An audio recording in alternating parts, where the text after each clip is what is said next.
তোর দ্বারা একটা কাজ ঠিক মতো হয় না। আমরা মালটা খুলে ফেলেছিল, তারপরে যে কোথা থেকে এমএলএ চলে আসলো, ও দেখে ফেললে আমাদেরকে পুলিশে দিয়ে দিত। সেই ভয়ে আমরা সবাই পালিয়ে এসেছি। ধরে পাইলে ফেলতো, আমি তো আছি তোদেরকে ছাড়নি লেগি। আমি খবর পেয়েছি ওর বাড়িতে নাকি 10 লাখ টাকা আছে। টাকাটা যদি তোরা লেসতে পারতি, তোদের সবাইকে 1 লাখ টাকা করে দিত। ভাই, আমি পারবো টাকাটা নিয়ে আসতে। তুই পারবি? হ্যাঁ পারবো। আপনিও না বস, আমরা 4 জন মিলে টাকাটা নিয়ে আসতাম না, আর ও একাই গেলে চলে আসবে। নাম কি তোর? রাজু। বাপের নাম কি? জাব্বার আলী। জাব্বার আলী? দক্ষিণ পাড়া জাব্বার? হ্যাঁ। তোর বাপ তো অনেক সৎ লোক রে, তার ছেলে তুই এই কাজ করবি? হ্যাঁ ভাই, আমার টাকাটার অনেক দরকার, আমাকে একটা সুযোগ দাও না। এই ভুলা, যাও ওকে বাইরে দেখে দেখা। কিন্তু বস। যেটা বললাম সেটা কর। ঠিক আছে বস।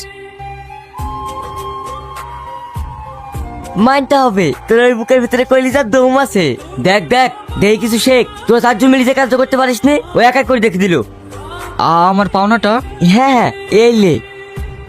দাঁড়াজু, এটাও রেখে দে। আমি খুশি হয়ে তোকে দিলাম, তোর কাজ আমার খুব ভালো লেগেছে।